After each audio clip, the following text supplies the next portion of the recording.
चलिए NB news देख रहे हैं आप। मैं हूं आपके साथ पल्लवी राजपूत और हमारे खास कार्यक्रम में आप सभी का स्वागत है। आइए सबसे पहले आपको तस्वीरें दिखाते हैं उत्तर प्रदेश के मुख्यमंत्री योगी आदित्यनाथ की, जो कि इस समय असम के दौरे पर हैं। देने की भी गारंटी है, लेकिन बाढ़ मुक्त असम बन सके इसके लिए भी व्यापक कार्य योजना बनाने का कार्य आज असम की सरकार और भारत सरकार मिलकर के तैयार कर रही है। इस नए असम के लिए हम सबको एक बार फिर से भारतीय जनता पार्टी की सरकार चाहिए। और भाइयों बहनों, भारतीय जनता पार्टी की सरकार के लिए आज आप सबका आह्वान करने के लिए हम सब आपके बीच में यहां पर उपस्थित हुए हैं।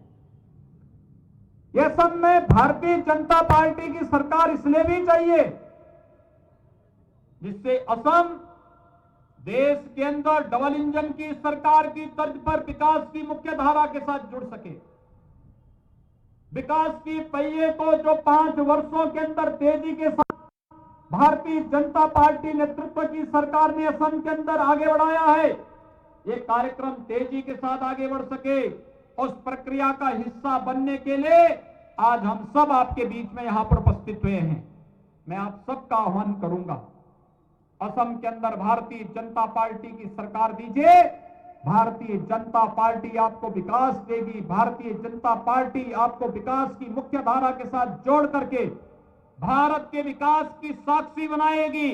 भारतीय जनता पार्टी ने जैसे श्रीमान शंकर देव की जन्मभूमि को घुसपैठ से मुक्त किया था, ऐसे ही पूरे असम को घुसपैठ से मुक्त करने का भारतीय जनता पार्टी का संकल्प है। और भारतीय जनता पार्टी अपने संकल्प के साथ आगे बढ़ते हुए विकास के प्रक्रिया के साथ हर असमवासी को जोड़ना चाहती है। असम वासियों को मैं एक बार फिर से आह्वान करूंगा, यहां पर होने वाले विधानसभा चुनाव में भारतीय जनता पार्टी ने यहां पर श्री मधुराम डेका को अपना प्रत्याशी बना करके आपके बीच में यहां पर उतारा है। भाइयों बहनों, मधुराम डेका प्रत्याशी कलाईगांव, गुरु ज्योतिदास प्रत्याशी मंगलदोई और विश्वजीत दोमारो प्रत्याशी पानेरी, ये सभी भारतीय जनता पार्टी के प्रत्याशी हैं।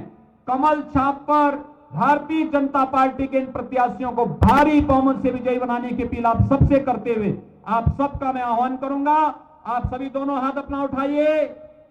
जहां तक मेरी आवाज जा रही है, दोनों हाथ ला करके बोलेंगे जय श्री राम, जय जय श्री राम, जय जय श्री राम।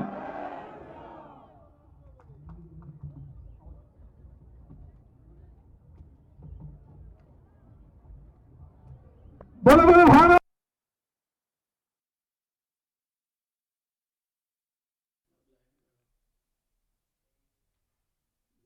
चलिए अब खबरों का रुख कर लेते हैं। देश में बढ़ते कोरोना संक्रमण का खतरा एक बार फिर से ऊपर बढ़ता जा रहा है। कोरोना और वैक्सीनेशन को लेकर आज पीएम मोदी सभी राज्यों और केंद्र शासित प्रदेश के सीएम के साथ बैठक करते हुए नजर आए। ये बैठक वीडियो कॉन्फ्रेंसिंग के जरिए की गई। पीएम मोदी ने कई राज्यों में सही तरीके से जारी वैक्सीनेशन अभियान की तारीफ की है। इन राज्यों में मध्य प्रदेश, महाराष्ट्र, राजस्थान और गुजरात भी शामिल है।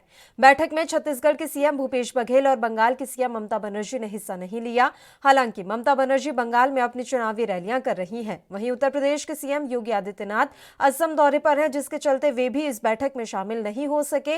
उनके बदले मीटिंग में राज्य के स्वास्थ्य मंत्री जयप्रताप सिंह और चिकित्सा शिक्षा मंत्री सुरेश खन्ना शामिल हुए। बता दें कि आज देश में कोरोना संक्रमण के 28,903 नए केस सामने आए हैं और 188 मरीजों की मौत हुई है।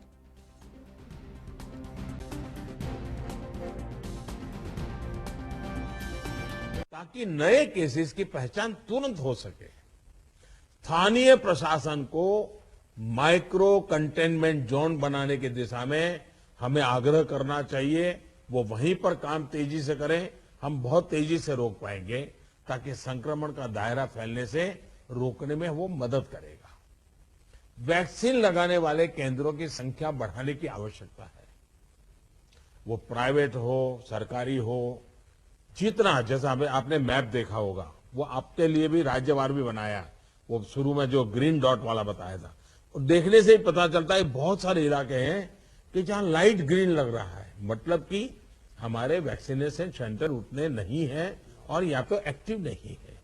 देखिए, टेक्नोलॉजी हमारी बहुत मदद कर रही है। हम बहुत आसानी से डे टू डे चीजों को ऑर्गेनाइज कर सकते हैं। इसका हमें फायदा तो लेना है, लेकिन उसमें उसके आधार पर हमें इंप्रूवमेंट करना है। हमारे जितने सेंटर्स प्रोएक्टिव होंगे, मिशन मोड में काम करेंगे, वेस्टेज भी कम होगा, संख्या भी बढ़ेगी और एक विश्वास तुरंत बढ़ेगा। मैं चाहता हूं कि इसको बल दिया जाए।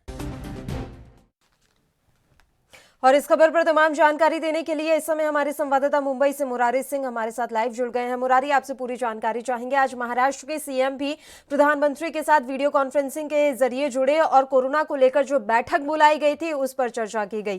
क्या कुछ चर्चा रही है और महाराष्ट्र के सीएम के द्वारा क्या कुछ बातें रखी गई इस बैठक में? पल्लवी, देखिए, जिस तरीके से मुंबई सहित महाराष्ट्र में कोरोना संक्रमण बढ़ रहा था, उसे लेकर के जो स्थिति थे उसके जो है कि जायजा प्रधानमंत्री से जो है कि महाराष्ट्र के मुख्यमंत्री उद्धव ठाकरे ने चर्चा की है। उन्होंने लॉकडाउन को लेकर जिस तरीके से नागपुर में जिन नियमों के तहत लॉकडाउन लगाया गया है, उन नियमों के तहत महाराष्ट्र के और जिलों में लॉकडाउन लगाने की बात कही गई है। साथ ही जिस तरीके से महाराष्ट्र का पुणे, नागपुर, औरंगाबाद, अहमदनगर, जालना, सिंधुर, इन इलाकों में इस तरीके से कोविड के पेशेंट पाए जा रहे हैं और जो गांव खेड़े के अस्पताल है वहां तक वैक्सीन नहीं पहुंची है। तो इसकी जो मांग थी उसमें कि ज्यादा से ज्यादा वैक्सीन जो प्रोवाइड की जाए ताकि समय रहते उन तमाम लोगों को टीकाकरण किया जाए, क्योंकि स्थिति महाराष्ट्र की काफी खराब हो रही है। जी पल्लवी। बिल्कुल मुरारी, और अभी जैसा कि हम तस्वीरें देख पा रहे हैं, ऐसा लग रहा है कि आप भी किसी अस्पताल में ही इस समय मौजूद है। तो क्या यहाँ पर वैक्सीनेशन का काम चल रहा है? पल्लवी, मैं उत्तर मुंबई के ऑस्कर अस्पताल के पास मौजूद हूँ और यहाँ पर टीकाकरण का पोलिंग बूथ लगा हुआ है और लगभग सुबह 10 बजे से ही लोग टीकाकरण के लिए पहुंच रहे हैं। डॉक्टरों की टीम पहले उन्हें चेकअप करती है, उनके रजिस्ट्रेशन करती है, उसके बाद उन्हें टोकन नंबर दिया जाता है और लगभग 30 मिनट तक इंजेक्शन लेने के बाद उन्हें आराम करना रहता है। तो मुंबई सहित जिस तरीके से महाराष्ट्र में कोरोना का कहर जारी है, टीकाकरण का अभियान पिछले 2-4 दिनों में काफी तेज हो गया है। मुंबई के कई प्राइवेट अस्पताल है जहां पर मनपा और महाराष्ट्र सरकार द्वारा जो कि नए गाइडलाइन के तहत टीकाकरण अभियान शुरू किया जा रहा है और लोग जिस तरीके से बीमारी की बढ़ी है, कह सकते हैं कि दूसरी लहर अपल्ली सामने आई है। उसके बाद टीकाकरण के लिए लोगों की भीड़ भी देखी जा रही है। जी बिल्कुल, जैसे ही दूसरी लहर आई है उसके बाद लोगों में जागरूकता हो रही है और अब वो टीकाकरण के लिए पहुंच रहे हैं। लेकिन जागरूकता महज टीकाकरण के लिए ही आवश्यक नहीं है, जागरूकता इनके लिए भी आवश्यक है कि सरकार जो गाइडलाइन जारी कर रही है उनका आप ध्यान रखें। तो ऐसे में हम देख रहे हैं कि नागपुर जैसे कई शहरों में जहां लॉकडाउन या कर्फ्यू लगाया गया है वहां के लोग इससे खुश नहीं है। वो लगातार ये प्रतिक्रिया दे रहे हैं कि इन सब चीजों से कुछ नहीं होगा, सरकार को सख्ती बरतनी है तो भीड़ भाड़ रोके और बाकी जो चुनावी राज्य हैं वहां के हालातों को भी कहीं ना कहीं कंपेयर किया जा रहा है। मुरारी, जी पल्लवी, ये कहना गलत नहीं है। नागपुर के लोगों का कहना है कि जिस तरीके से लॉकडाउन लगाया गया है, पूरी स्थिति वहाँ की चरमरा गई है। कोरोना काल के बाद काफी जद्दोजहद और काफी परिश्रम के बाद जो कह सकते हैं कि पटरी पर गाड़ी लौटती थी और ऐसे में दूसरी बार का लॉकडाउन नागपुर के लिए किसी आफत से कम नहीं है।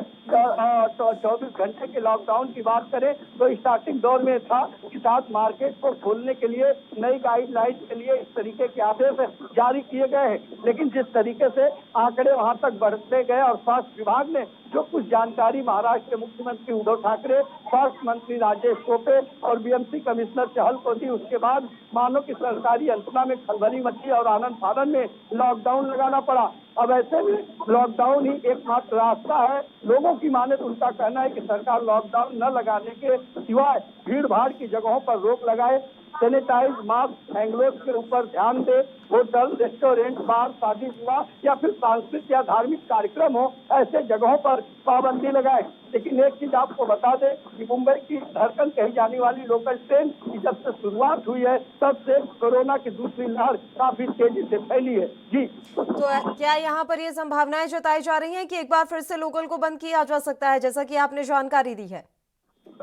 देखिए पल्लवी, लगातार यहाँ की स्थिति खराब हो रही है और सेम उसी तरीके से स्थिति खराब हो रही है जिस तरीके से पहली बार में अप्रैल मई इस महीने में जो हालात बने थे। आपको बता दें कि लगभग दादर स्टेशन की बात करें, बांद्रा की बात करें या फिर सीएसटी या चर्च गेट की, तो इन स्टेशनों पर लगभग लाखों की संख्या में लोगों की भीड़ जमा होती है। अगर इसमें एक भी संक्रमण होता है तो अंदाजा लगाइए कि वो संक्रमण कितने लोगों तक फैलेगा। हालांकि इस मामले में आज कांग्रेस के नेता कैबिनेट मंत्री असलम शेख से भी हमारी बात हुई, तो उनका साफ तौर पर कहना था मुंबई में लॉकडाउन नहीं लगेगा, लेकिन नियम काफी सख्त कर दिए जाएंगे। देखना होगा कि 24 घंटे में क्या कुछ नए नियम के साथ महाराष्ट्र सरकार और बृहन मुंबई महानगर पालिका मुंबई में कोरोना को नियंत्रण में करने के लिए क्या कुछ कदम उठाती है। जी पल्लवी। बिल्कुल, बहुत बहुत शुक्रिया मुरारी सिंह तमाम जानकारी देने के लिए। आप हमारे साथ जुड़े तो आपको बता दें कि देश में कोरोना संक्रमण का खतरा एक बार फिर से बढ़ता जा रहा है। कोरोना और वैक्सीनेशन को लेकर आज पीएम मोदी ने सभी राज्यों और केंद्र शासित प्रदेश के सीएमओ के साथ बैठक की है। ये बैठक वीडियो कॉन्फ्रेंसिंग के जरिए की गई। पीएम मोदी ने कई राज्यों में सही तरीके से जारी वैक्सीनेशन अभियान की तारीफ की है। इन राज्यों में मध्य प्रदेश, महाराष्ट्र, राजस्थान और गुजरात भी शामिल है। बैठक में छत्तीसगढ़ के सीएम भूपेश बघेल और बंगाल के सीएम ममता बनर्जी ने हिस्सा नहीं लिया, क्योंकि ममता बनर्जी जहां बंगाल में अपनी चुनावी रैलियां कर रही हैं, वहीं उत्तर प्रदेश के सीएम योगी आदित्यनाथ भी इस समय असम के दौरे पर हैं, जिसके चलते वे भी इस बैठक में शामिल नहीं हो सके। उनके बदले मीटिंग में राज्य के स्वास्थ्य मंत्री जयप्रताप सिंह और चिकित्सा शिक्षा मंत्री सुरेश खन्ना शामिल हुए हैं। बता दें कि आज देश में कोरोना संक्रमण के 28,903 नए केस सामने आए हैं और 188 मरीजों की मौत हुई है। एक बार फिर से कोरोना के जिस तरह से मामले तेजी से बढ़ रहे हैं, वो न सिर्फ राज्य सरकार बल्कि केंद्र सरकार के लिए भी चिंता बढ़ाने वाले हैं।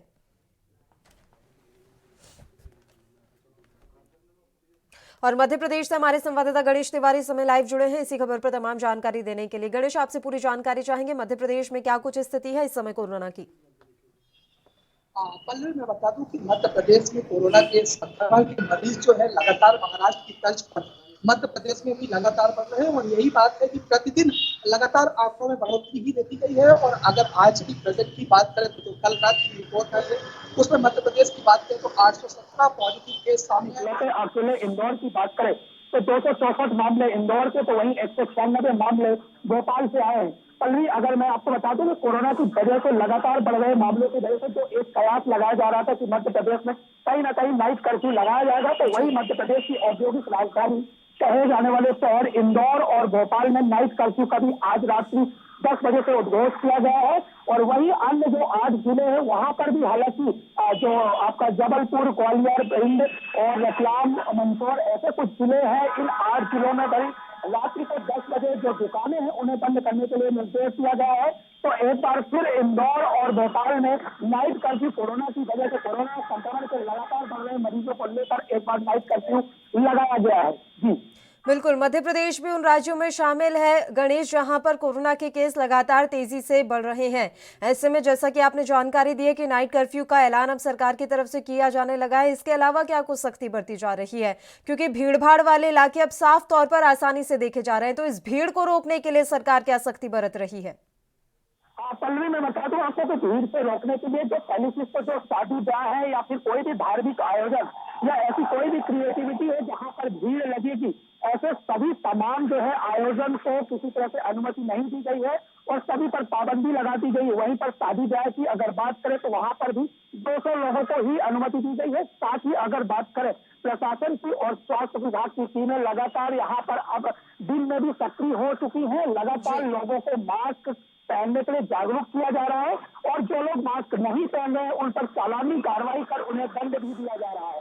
ठीक है, बहुत बहुत शुक्रिया गणेश तमाम जानकारी देने के लिए। आप हमारे साथ जुड़े तो देश में कोरोना का कहर एक बार फिर से बढ़ता हुआ नजर आ रहा है। इस बीच तमाम राज्य सरकारें अपने अपने स्तर पर अब सख्ती तो बरती रही हैं और नए नियम कायदे भी लागू किए जा रहे हैं। एक छोटे से ब्रेक के लिए बुलेटिन में रुक रहे हैं, फौरन हाजिर होंगे।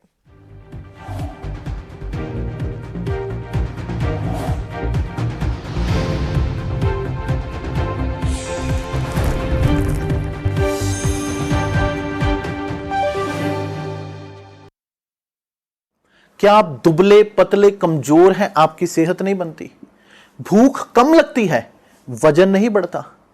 दरअसल मेन बात खाना पीना खाना नहीं है, मेन बात है खाया पिया लगना। और अगर खाया पिया लगेगा ही नहीं तो सेहत बनेगी कैसे? इसलिए हमारी संस्था सन्यासी आयुर्वेदा ने एक ऐसी दवा बनाई है जो कि आपके पाचन तंत्र को, आपके लीवर सिस्टम को ठीक करने का काम करती है, ताकि आप जो भी खाएं उसका पूरे का पूरा निचोड़ आपके शरीर को लगे, आपकी भूख बढ़े, खाया पिया सही से लगे, नया खून बने, हड्डियों में जान आए, वजन बढ़े, ताकत बढ़े, चेहरे पर नूर आए और आप मोटे तगड़े खूबसूरत पर्सनैलिटी के मालिक बन जाएं। यह दवा पूरी तरह से आयुर्वेदिक होती है। इसका शरीर पर कोई भी साइड इफेक्ट, कोई भी नुकसान या दुष्प्रभाव नहीं होता। लड़के लड़कियां दोनों इसका इस्तेमाल कर सकते हैं और पहले 15 दिन के अंदर ही आपको इसका असर महसूस हो जाएगा। सिर्फ 650 रुपए की पूरे 1 महीने की दवा होती है और आप इसे घर बैठे 01145454545 पर फोन करके दवा मंगवा सकते हैं।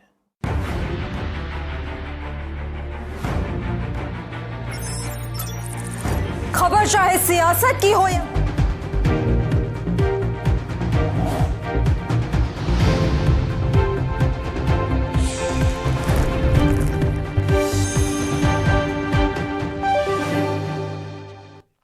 ब्रेक के बाद एक बार फिर से आप सभी का स्वागत है। बढ़ते हैं अगली खबर की ओर। देश के 5 राज्यों में विधानसभा चुनावों के लिए सियासी शोर अपने पूरे चरम पर है। चुनावी राज्यों में राजनीतिक दलों के नेताओं का जमावड़ा इस समय लगा हुआ है। मतदाताओं को लुभाने के लिए नेता लगातार रैलियों में बड़े बड़े दावे और वादे कर रहे हैं, तो साथ ही पार्टियां अपने अपने कुनबे को बढ़ा भी रही हैं। दल बदल का दौर भी जारी है। बता दें कि जिन राज्यों में चुनाव होने हैं उनमें पश्चिम बंगाल, केरल, तमिलनाडु, असम और पुडुचेरी है। हालांकि इन राज्यों में से सबसे ज्यादा सियासी घमासान पश्चिम बंगाल में देखने को मिल रहा है। बंगाल में टीएमसी फिर से सत्ता में वापसी के लिए हर पैतरा आजमा रही है, तो उसे टक्कर देने के लिए बीजेपी मैदान में उतरी है। राज्यों में जीत के लिए बीजेपी ताबड़तोड़ रैलियां कर रही है। वहीं असम में सरकार की वापसी के लिए बीजेपी का धुआंधार प्रचार अभियान जारी है। पश्चिम बंगाल में विधानसभा चुनावों के प्रचार के बीच तृणमूल कांग्रेस और भारतीय जनता पार्टी में आर पार की जंग चल रही है। आज बंगाल की मुख्यमंत्री ममता बनर्जी ने एक बार फिर से केंद्र सरकार पर आरोप लगाया। झारग्राम की चुनावी सभा में ममता बनर्जी ने कहा कि बंगाल को केंद्र से वैक्सीन नहीं मिल रही। रैली में ममता बनर्जी ने कहा, बीजेपी सबसे बड़ी धोखेबाज है जो देश को बर्बाद करने में लगी है। मैंने केंद्र सरकार से वैक्सीन भेजने को कहा, लेकिन वैक्सीन नहीं भेजी गई। कोरोना के मामले फिर से बढ़ रहे हैं, वो हमें मुफ्त में वैक्सीन भी नहीं दे रहे। वहीं पार्टी के स्टार प्रचारक और उत्तर प्रदेश के मुख्यमंत्री योगी आदित्यनाथ आज असम के दौरे पर हैं और वे गुवाहाटी स्थित कामाख्या माता मंदिर पहुंचे और उनके दर्शन किए। असम में सीएम योगी की आज कई रैलियां हैं। योगी आज होजाई विधानसभा, कलाईगांव विधानसभा, रंगिया विधानसभा में जनसभाओं को संबोधित कर रहे हैं। इससे पहले सीएम योगी के कल पश्चिम बंगाल में चुनाव प्रचार था। इस दौरान सीएम योगी के निशाने पर तृणमूल कांग्रेस और सीएम ममता बनर्जी थी। उन्होंने कहा था कि बंगाल में सरकार बनते ही टीएमसी के गुंडों के खिलाफ कार्रवाई की जाएगी। वहीं तमिलनाडु में एमडीएमके ने अपना घोषणा पत्र जारी कर दिया है।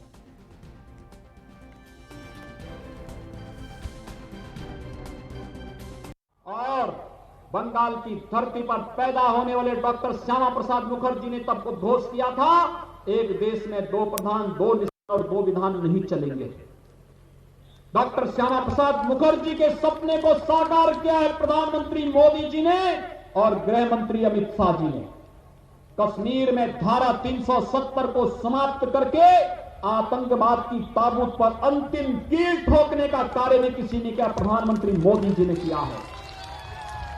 आज भाइयों बहनों, होजाई के लोग भी, अगर होजाई का नौजवान भी अगर चाहेगा।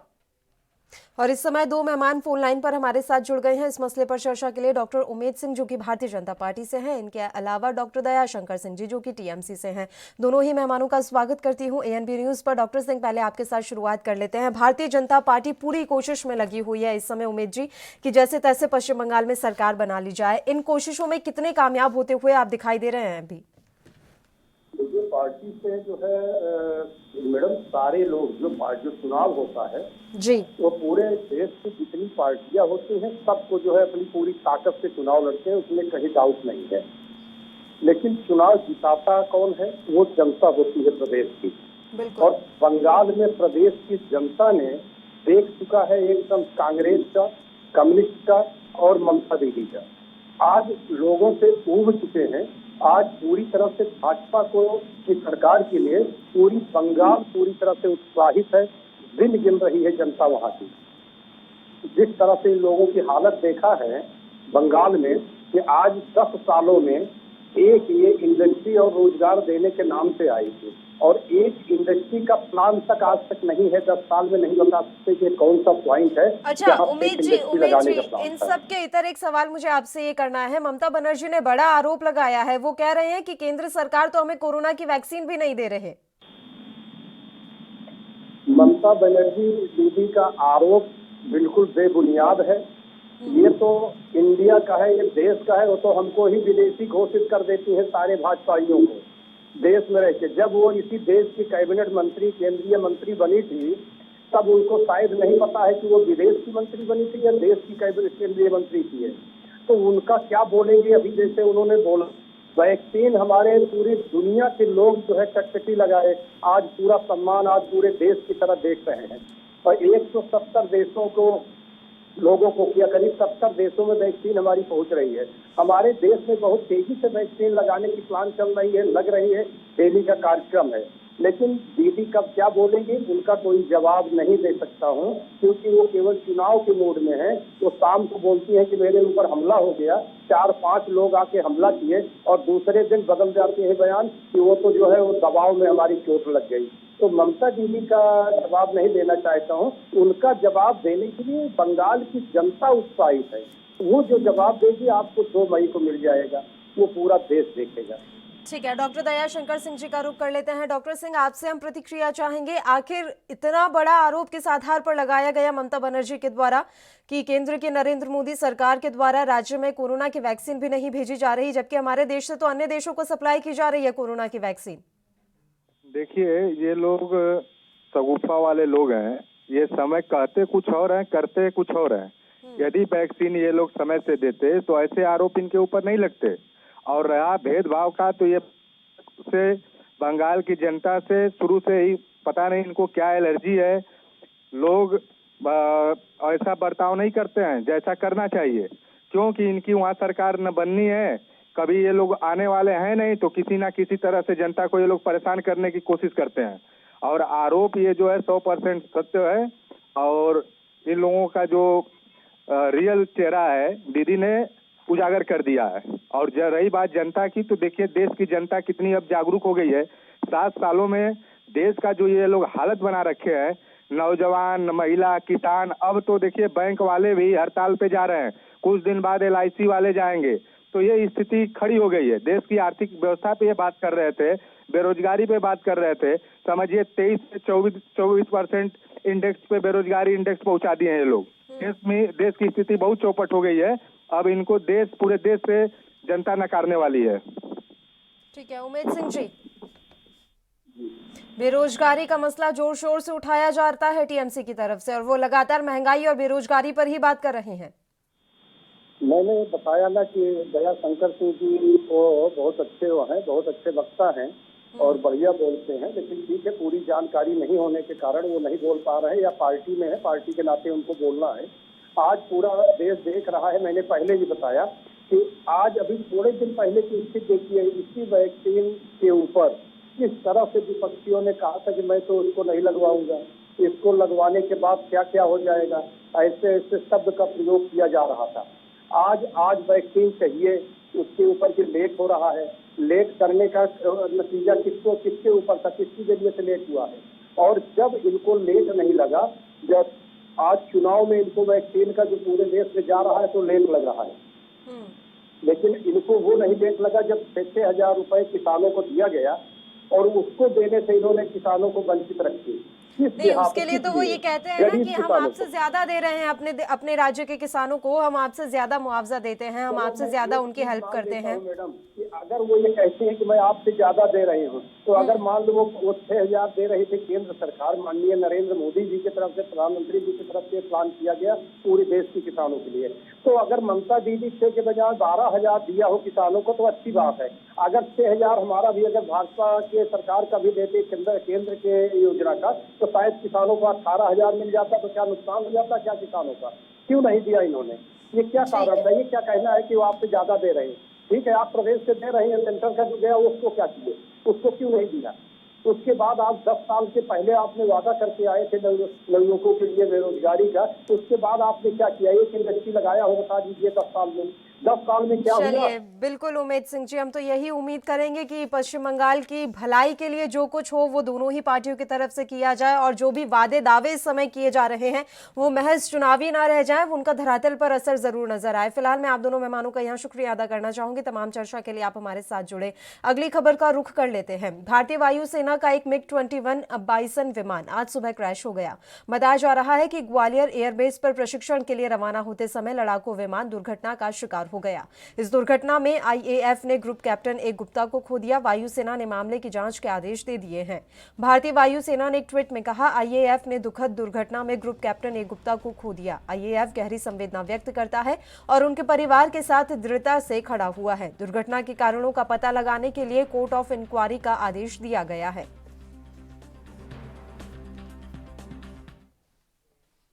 और इसी के साथ 3 बजे 3 खबर में फिलहाल के लिए इतना ही। मुझे दीजिए इजाजत। नमस्कार।